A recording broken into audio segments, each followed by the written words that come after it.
future trends, deep insights, industry leaders. This is the iGaming Next podcast with your host, Pierre Lindh. This podcast is brought to you by Pragmatic Solutions, the leading iGaming PAM platform with a modular approach, including many benefits like a fast, secure, and scalable API-based platform, integrated with all major third-party products and services. Make sure you head over to Pragmatic Solutions and join our smart thinking.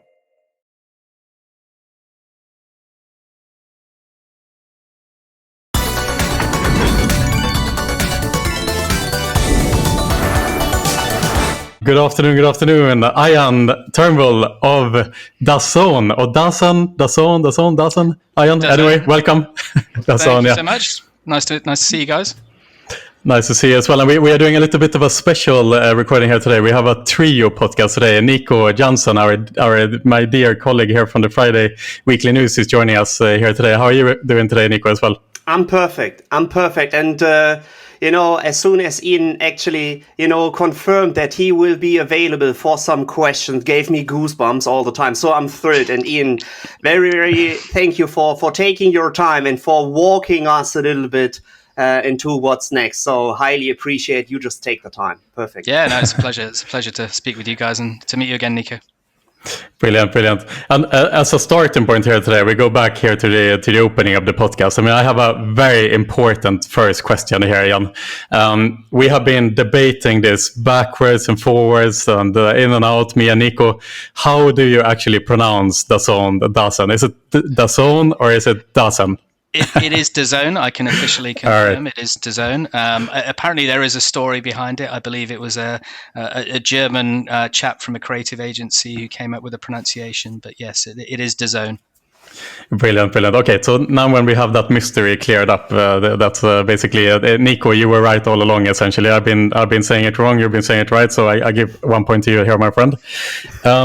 Just as a bit of a background here to the podcast today, we've been discussing the potential launch of a sportsbook service through DAZN for the last year or so, since Shay Saget was hired as the CEO to DAZN. He obviously came from Entain, an old colleague of yours as well, I understand, Ian. And we've been speculating here in the last year of the potential very disruptive opportunity that DAZN has since they have built this massive database of activated sports fans that are basically paying customers through the DAZN streaming service. And kind of 1+1 activating this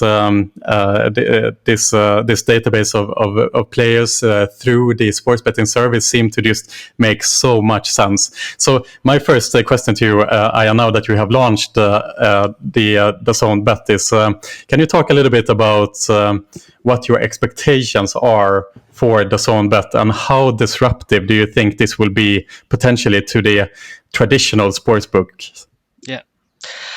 It's a good question. It's probably the best question to ask up front. I mean, I think ultimately over time it will be significantly disruptive, right? We intend to over time build a new product that actually complements the watching experience and improves the betting experience. So we think it's going to be ultimately very different to the existing sports books on the market.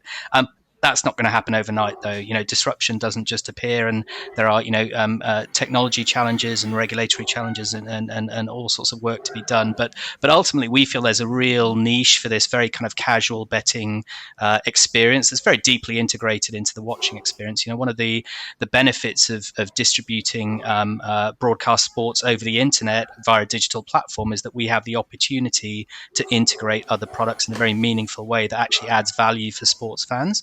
And it's not just betting, right? So betting is one of the kind of key products. We know a lot of sports fans like to have a wager. But there's also other products that we're looking at as well. So NFTs, e-commerce, we're looking at fantasy. There'll be other products that are relevant. And actually, our vision is that we want to create this great experience for sports fans where we have all of these products and services in one place, and actually they're complementary with each other. So phase 1 won't look like the fully formed disruptive version. There are lots of things we need to do to launch a product in multiple regulated markets: licensing, certification, the actual technology build, the testing, building a team of people to operate these services. But that's the vision. That's where we want to get to, is this kind of integrated watching and betting experience that actually improves both of those experiences for customers. And I think while we're starting to put the team together now, we've hired some great product people to start putting the ideas down on paper, and we don't have all the answers yet. It's not a huge leap of faith to kind of imagine what some of the things could be. For example, you could be watching a boxing match and betting on the number of punches that gets landed in a round. You could be watching a soccer match and betting on how far your favorite player is going to run during that match. And one of the other interesting things we're thinking about is how that dual screen experience actually looks like. And I think that'll be kind of a key challenge for us to solve. Most people still watch via an app on the big screen, but obviously you've got your mobile phone in your hand. So the interaction between those two devices is going to be really important, and how that's personalized, and how I'm kind of playing the game while I'm watching along. So it's going to be a really exciting, probably 2-3 years as we build out this product over time. Brilliant. And when are you expecting to go live with DAZN Bet? So the plan is that we launch in a number of different markets this year. We're not going to go public just yet about kind of which markets and when, because those projects are underway. We've got kind of a number of different builds underway, and licensing and certification processes underway in different jurisdictions. But we want to launch this year. Towards the back end of the summer, you'll see the first launch, and that will be really a kind of MVP, right? So that will be getting over the start line, if you like. So launching a branded product. It's going to be a really good product. We think it'll be, our customers will really love it. And we've got some quite nice ideas around kind of promotions and other ways we can really bring that to life. But then over the subsequent few months, and as we get into kind of 2023, then we start seeing the kind of deeper integration technologies really getting launched to the public. So you'll see something this year, and then over time you'll see the kind of incremental build of that product suite out. Brilliant. And just one more question for me as well. And Nico, feel free to chime in here as well. But you talked about Ian, the recreational player here. Obviously, DAZN as a brand is first and foremost a streaming network, right? So your customers primarily sign up for your service in order to watch sports. Like, that's the primary goal of the customer. And I would imagine then that the secondary kind of cross-sale opportunity is this kind of casual in-stream opportunity to place a bet, essentially. And it sounds almost like you are targeting a much wider demographic than the traditional sportsbook would be able to do. I mean, we have talked about this in the podcast previously, that logging into Bet365 and you are met with a very advanced spreadsheet of opportunities to place a sports bet, and it can be quite daunting for a recreational player to first and foremost understand that traditional sportsbook and how to place a bet and so on and so forth. And so it's almost like the traditional sportsbooks are made for heavy users, so to say. So it's a quite limited demographic. But here you have millions of activated players who might just get the opportunity to very simply place a bet at the press of a button. And we talked about this. It's kind of like you come for the sports and you stay for the betting, kind of thing. And it seems to be a very remarkable opportunity to pull in a totally different demographic and a much wider demographic into the sports betting vertical that a traditional sportsbooks have not have had the opportunity to do before. Is that something you guys talk a lot about internally? It's almost like you've been listening into some of our meetings, Pierre. Fly on the wall, because I agree with almost everything you just said. It really resonates with me. we feel there's this piece around kind of gamifying the sports watching experience, and it doesn't need to be limited to betting, right? So it could be, free to enter games, quizzes, other ways of engaging with customers. The unique opportunity we have is that with an OTT platform, you can actually build these things into the watching experience. So, and we think that really does open it up. So we're kind of fully expecting that our audience is going to be much broader, potentially lower staking on average per customer, but we're absolutely happy with that. We think that's the way the betting industry is going anyway. That's where regulations are going, and we want to be at that responsible end of that spectrum in any case. But yeah, we think a high volume of customers potentially betting, slightly lower stakes, and a lot of in-play betting as well, right? Really augmenting the kind of watching experience, making it a more exciting experience, having skin in the game while you're kind of watching it. We think that's a real opportunity.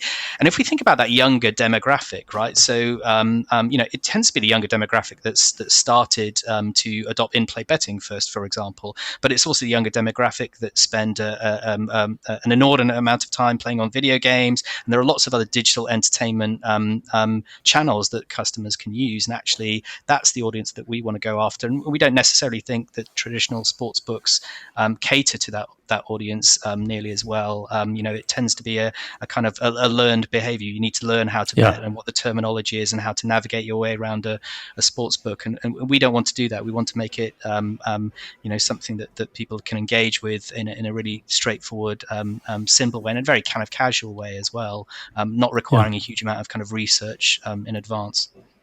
And even from marketing perspective, the standard marketing approach from a sportsbook or a casino operator is to entice signups through bonuses, essentially. And it's not the most exciting way to build a brand, to just entice players through marketing, through bonuses.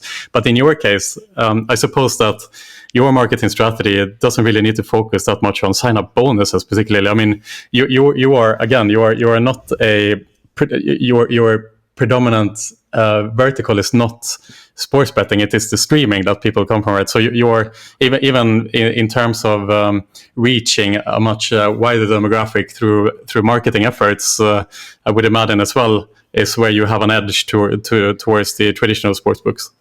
I think that's right. I mean, the kind of cost per acquisition tends to be one of the biggest costs of any kind of operator, and obviously we have a kind of a huge audience that we can speak to, and obviously we intend to do that. That's one of the kind of key USPs that we've got as well. I think the tone of voice will be really important as well, right? So I think again you're right. It's not going to be banging people over the head with kind of bonus messages. I think there's actually some other levers that we can pull, and we can do it in maybe a more kind of sophisticated way as well. And what's going to be super interesting is the interplay between the different products. So if we fast forward a couple of years and we envisage a platform where we have obviously sports streaming absolutely core for our business, and pay-per-view and betting and potentially e-commerce and NFTs and other products as well. We recently launched our first NFT marketplace in Japan about a month ago. That's something that I look after as well in my team, and actually how those products interplay with each other and how cross-sell happens between those products is going to be super interesting. And we genuinely feel that's the future of the sports fan engagement experience, is making it frictionless and bringing these products together in a meaningful way so that actually customers have a better experience. Amazing. Nico, I don't want to take over too much. I know you're really curious as well here.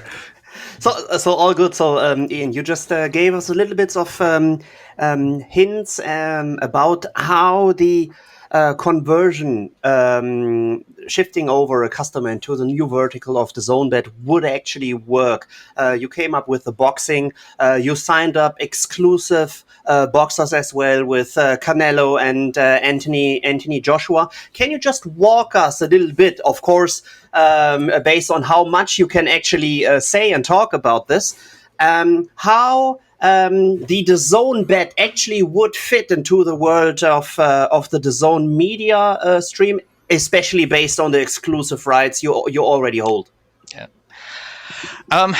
It's a difficult question to answer, and partly because a lot of it's in front of us, right? A lot of it's work that's to be done. So we've hired some really great betting product guys who are kind of working on what the specifications look like, and we've got some guys building some stuff in the background. But I can't kind of do a big reveal and say, right, here are the very specific features that we will be launching. But I guess the way I'm thinking about it is almost in two areas, really. So one is at the kind of account level, which is maybe the less sexy, the kind of slightly more kind of boring level. But there's a lot of friction points for customers, right? Multiple registration paths, multiple wallets, different logins. If we can bring all that together in a meaningful way for customers, actually that reduces a problem for them.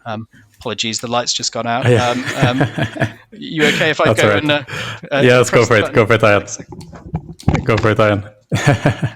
There we go. No worries. We'll yeah, go ahead. We'll take that out for the podcast. No worries. Perfect. Thanks. I'll start again so that you've got a kind of clean starting point again, and I'll pick a better room next time as well. So we're thinking about this in two ways, really. So there's kind of the kind of account layer, if you like, and then there's the kind of feature layer. So at the account layer, there's an awful lot of friction for customers, right? So customers, if they want to bet and they want to watch sports on a streaming service, they'll have two separate accounts, they'll have two separate wallets, two separate registration paths. There's actually a real opportunity to reduce friction for customers by bringing products together in one place and making it easier for them to play on both those products or multiple products. And then there's the feature layer, and that's probably a bit sexier, a bit more interesting, a bit easier to visualize, and that's where we start thinking about the in-play betting, the overlaid statistics, the personalized messaging that's appearing on screen that knows who I am and what my favorite team is, and is giving me an offer that's relevant for me. The two-screen experience is going to be really important because I'll probably always kind of execute bets, I imagine, via a kind of a second device, and we're working on how the interplay between those two devices is going to look. But I think those are the kind of two key areas that we're exploring right now. And again, it's not going to be a big bang. So we're going to launch with the kind of MVP, which initially will have a standalone registration path, but then over time we'll bring it closer and closer to the platform, and particularly as we get into 2023. The one thing to overlay on top of all of this, obviously, is the kind of regulatory environment, which is different in each of the jurisdictions that we're potentially going to go into. And there are very specific things that we need to do in those jurisdictions, around kind of, the KYC, checking customers against self-exclusion databases, for example, all of these things which are part and parcel of running a betting service. And so there's quite a high level of complexity, which is again why we've got this phased approach. We launched day one with an MVP and then iterate and build on it, so that we have an integrated platform within a year or two. Awesome. And just having the existing business model in mind, and how you can actually sign up for the DAZN over-the-top streaming services. And you just mentioned it, regulatory requirements, having the MVP in mind as well, which you just labeled as. So these requirements, you can't shift them away. You just need to fulfill them in full force. And having this in mind, that's especially the KYC and all the background checks you just need to do and run, which is increasing the complexity of the DAZN overall offerings significantly on a user basis. So what are the make it or break it factors from your point of view?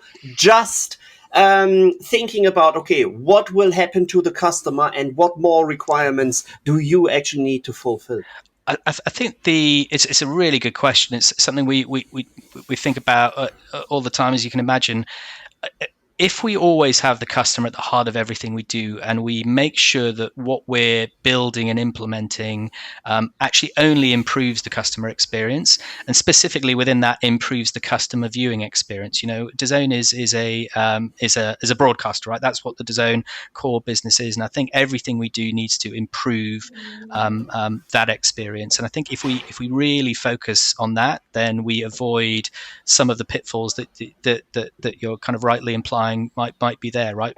It's not it's not beneficial to us to introduce new friction where it doesn't exist right now, right? It has to be a simple experience, and it should be an opt-in experience as well. It should be something that customers can choose to see or to not see. And I think that'll be the same for the other products as well that we implement as well. It's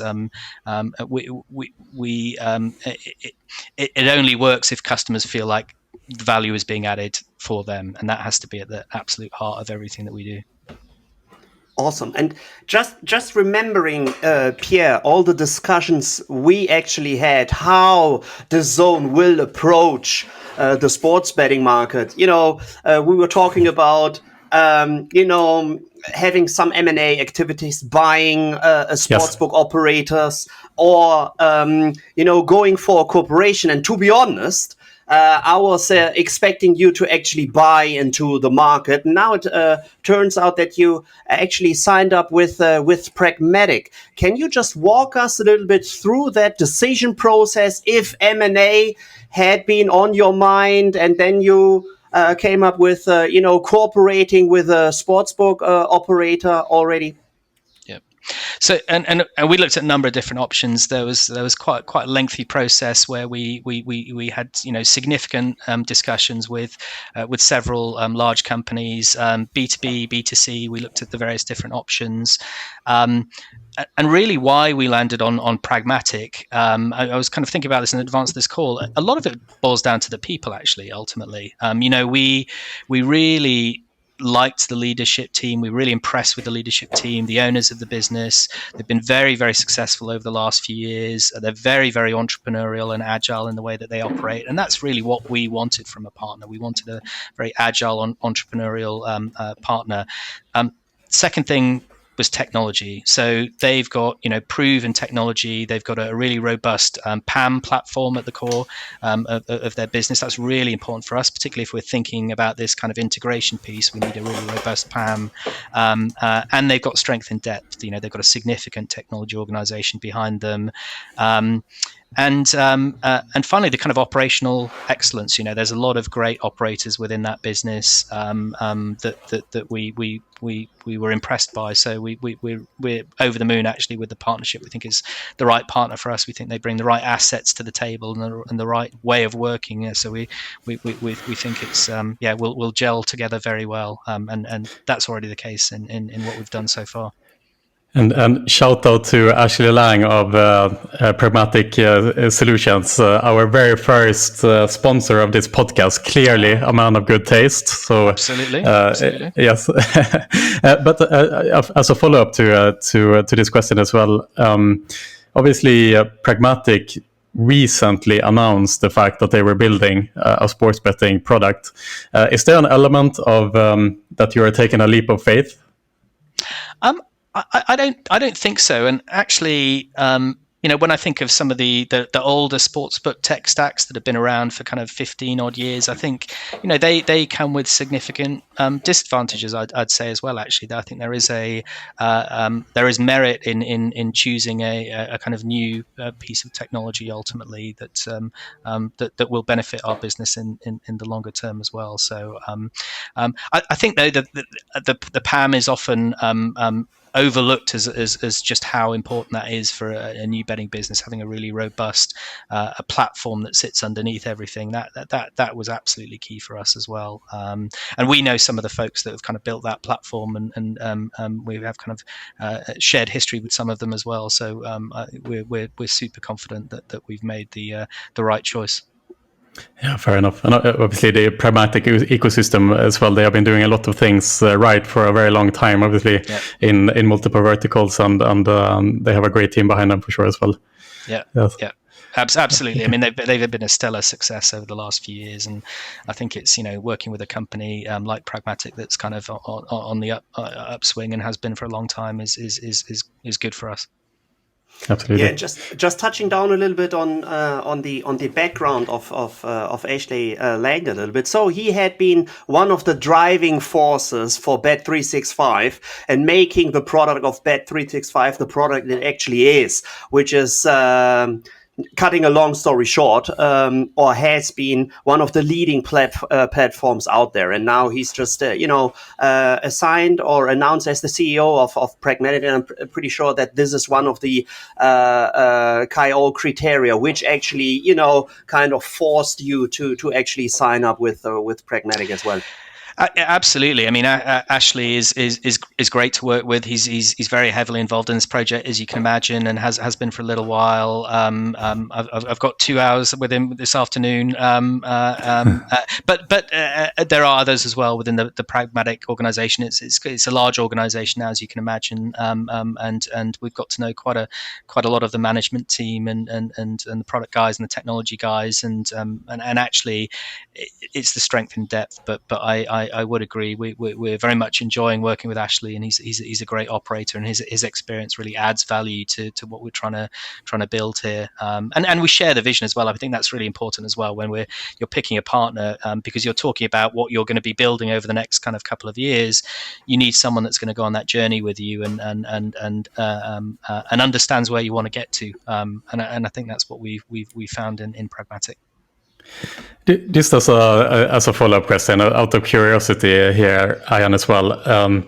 In the last couple of years, especially on the American side of the pond, there's been this sentiment that vertical integration is the clear-cut way to go. Obviously, DraftKings SPAC deal with SBTech was kind of the starting point here, and many of the operators in the US are choosing this vertical integration route in order to control the technology in-house. On the European side of the pond, however, that assumption that vertical integration is the way to go has not really existed to the same extent. What's your thoughts on vertical integration here, seeing that a very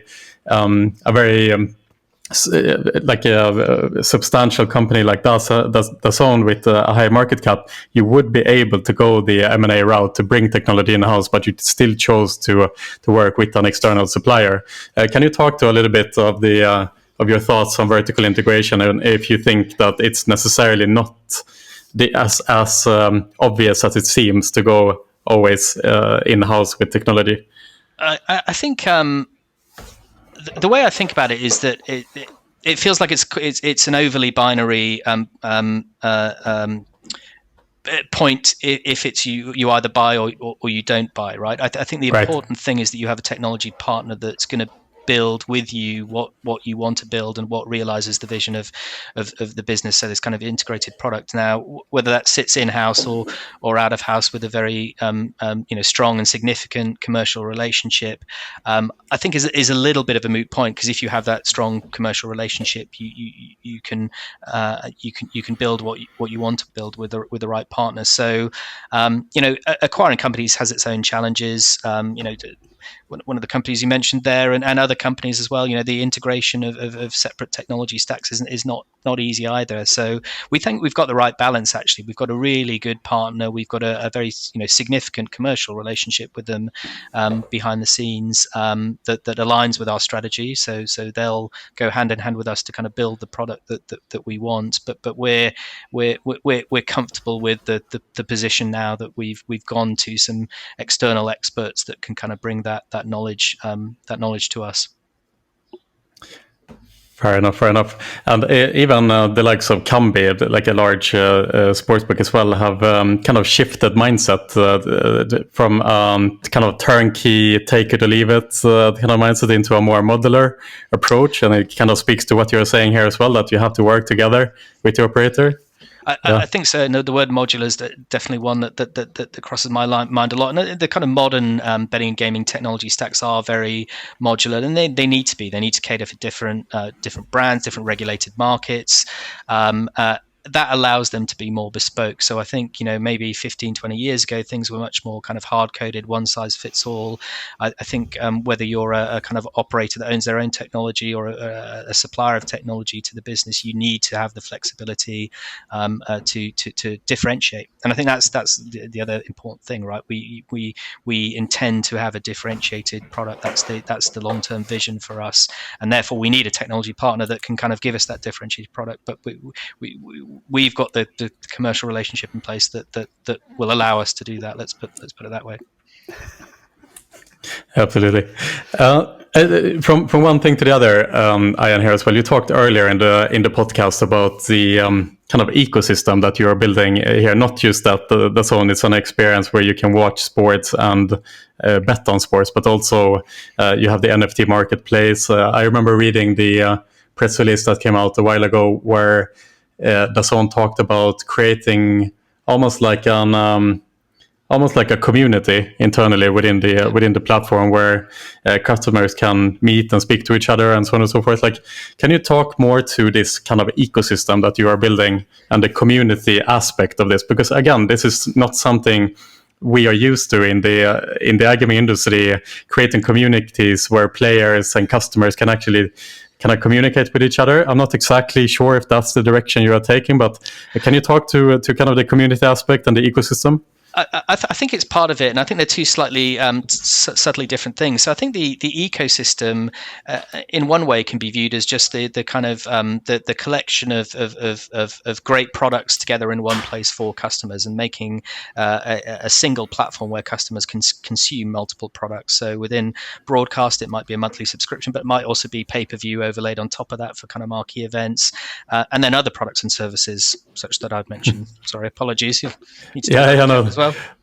No, go ahead, Jan. It's a very interesting talking point because it's a very interesting talking point because kind of community building and the community aspect and these ecosystems tends to be more and more what drives a lot of organizations and to create more loyal customers. So yes, I'd love to hear you expand on that. Yeah, absolutely. I mean, I think there are two separate things at play. So one is the wider kind of sporting ecosystem, and then the other one is the kind of community aspect. I think in terms of the wider ecosystem, bringing together things that sports fans like and things that delight sports fans, I think is highly relevant for those customers. So products and services and ways of interacting and games, whether they're paid for games or free play games. I think all of those things we know that sports fans likes, and there are different variations in different markets.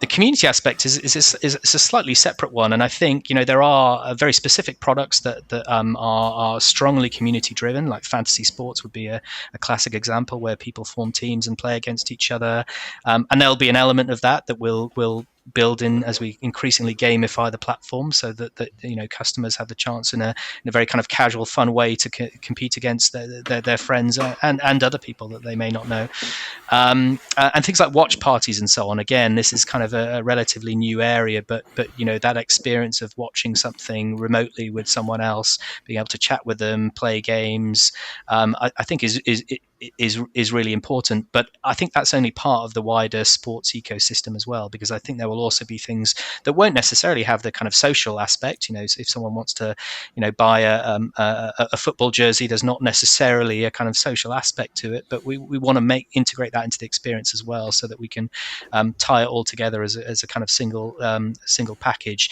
And again, what we'll do is we'll test a load of these different techniques, right? So watch parties would be a case in point.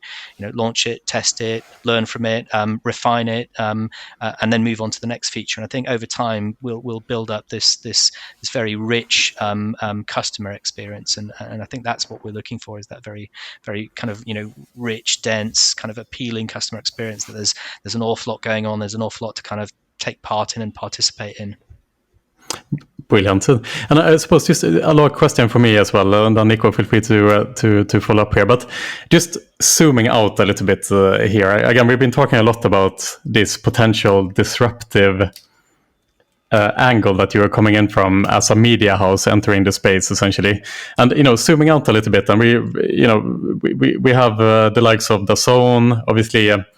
Disney has been kind of dabbling their feet and teasing that sports betting is something they want to integrate potentially into their services as well. The question must be asked here, with the reach and the databases and the opportunity to activate customers that these massive media houses, including yourself, has, does this potentially bring us such a disruptive turn of events that the future of sports betting belong to the media houses rather than the traditional sports books? Like, how do the traditional sports book compete in this environment where you are integrating two services into one, and you are able to reach customers to a totally different extent than the traditional sportsbook can?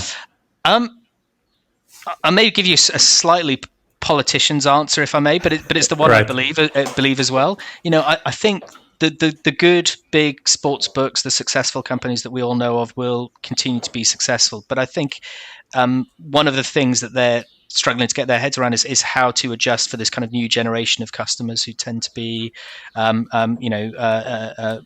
consumers of digital entertainment products elsewhere, and maybe less of the kind of traditional betting customers that we saw kind of 20, 30 years ago. And you've seen that, like my previous company kind of rebrand themselves Entain, and I'm sure they did that for a very good reason. They want to move in more into this kind of entertainment space. We're really focused on what we can do, and the fact that we've started the journey, we kind of think gives us a good first mover advantage over some of those other big companies. Whether they decide to go in as operators will be interesting to see. They're much bigger businesses. They have lots of kind of legacy businesses to operate as well. And I think we're being very, very focused about our vision at DAZN. So we'll focus on that and focus on making what we're doing successful. And if other people decide to enter the market, then we'll cross that bridge when we come to it. That's a great politically right answer. I am terrible future politician in the UK. I like it, but I'm just gonna put it out there myself, then, who is a little bit more unbiased in the question. And let's say, I think that if the media houses are able to cover all sports, let's say, because obviously the zone is limited to the rights that you have, right? If I'm an avid sports betting fan, I won't be able to get my full fix by betting through DAZN Bet. But if Disney and Seymour and others enters the mix as well, so you kind of cover that full sports range, the proposition becomes quite strong to only. Unless I am a power user, essentially a power better. I mean, one thing I'd say is the kind of vision of the watching and betting experience that I just described is obviously applicable where you're broadcasting the sport as well. Right. That doesn't mean that DAZN Bet won't offer other sports as well, because ultimately, if you have a sports book, you want to have a full offering. So I think that's going to be important as well. But it's a really interesting point you raised. But yeah, I think yeah. That makes sense. And as a follow-up to that as well, sorry, Nico, feel free after this, Nico, but I'm really curious as well. I mean, the DAZN Bet has been announced. Sports betting is launched. Will we see the DAZN Casino? We're looking at options here. I don't think there's not going to be a standalone brand. Let's put it that way, right? So DAZN is a sports company at heart. Our customers are sports fans. It's a sports book. The extent to which there are some extra games available via the same platform that those customers can play. If customers, like those games, we'll make those games available. But really, I think we're a sports book at heart. That's and it's it's in the name DAZN Bet as well. I think that's giving a clear indication as to how we're going to be positioning it. All right, fair enough. I tried my best there, Nico. Yeah, just going back a little bit to the near future. You said that by end of the year you will start the MVP product. If I'm not mistaken, and not putting you on the hot seat, there has already been a press release that you will start by August 2022 within 4 geolocations. It's Spain, the UK, Germany, and Toronto, so the Canadian market. And why did you specifically go for these four geolocations? What's the most favorable market for the DAZN Bet? Well, actually, I don't think we did press release the specific markets. Actually, Okay. Because the process is still underway, right? We're still kind of planning out the exact rollout of the business. But for sure, the timing, absolutely. You know, we've said kind of end of summer. We want to start getting things live. And listen, you can Google DAZN and see where we've got kind of big audiences, big markets, and it would make a lot of sense for us to kind of go after those markets initially. So but the exact kind of mix and timings is very much to be decided over the next couple of months as the project kind of really picks up pace. So, with August, of course, the new football season obviously starts, which pretty much maybe implements what's your main sports betting market you're aiming for will be football, right? And listen, I mean, I think 75%, maybe 80% of all sports betting in most jurisdictions happens on soccer, with the exception of kind of North America, where it's typically NFL.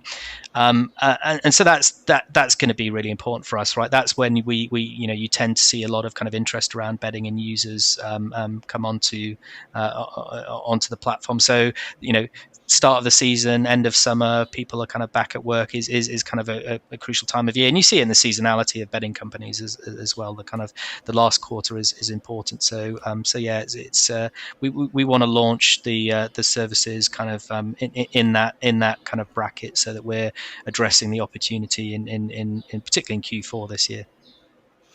Having in mind how you're actually already add value to your offerings as a media platform, first of all, has been live sports. Now you're also producing series like Underground of Berlin, etc. Now you're adding DAZN Bet as well. You already mentioned that you're eyeing on the NFT, creating a community. So how will the future of DAZN Bet actually look like? So talking as of today, within the next 5 years, so besides, opening up to own series, creating the community, how will the world of DAZN actually look like? 5 years is such a long time frame in such a fast-moving industry that it's a really difficult question to answer. But I'll give it a go. I mean, I think the multi-product experience is really important. So, having a diverse range of different products and services that are available to customers, that appeal to customers, integrated in a really interesting way, so that, I can watch my sport and my team scores, and then I can buy the baseball cap, and then I can, buy an NFT, I can buy a bet, and maybe there's a loyalty program that sits across them. All of these things, I think we're going to see a much kind of richer digital experience in 5 years' time. I think broadcast will always be at the heart of it. That is the core of the experience. You're watching your favorite team. That's the really emotional core of the business. But I think you'll see all of these kind of ancillary kind of products and services just making it a much more engaging experience, actually, and really supercharging what it means to kind of watch sport as well. A much more you're not sitting back and watching. You're actually kind of leaning into the experience, and you're participating in the experience in a much more significant way. So that's I can definitely see the whole industry moving in that direction. Yeah, I was talking to the fact that 5 years is a long time in industry. We've been joking that we should count every year as dog years in the iGaming industry. Right. So one year is actually 8 years. Yeah, that's it. Ayan, it's been an absolute pleasure to have you on here today. Thank you so much to you guys and to DAZN for reaching out to us and offering the opportunity to have you on here. We've been talking about this potential move for a very long time, so it's great to finally have you here and to kind of give a little bit more details on what we can expect from DAZN. So yeah, thank you, Ayan, and thank you, Nico, as well, for assisting us here today on the podcast, and I wish you both the best. Great. Likewise. It's been a pleasure. Thank you. Thanks, Ian. Thanks, Pierre. Bye. Bye-bye.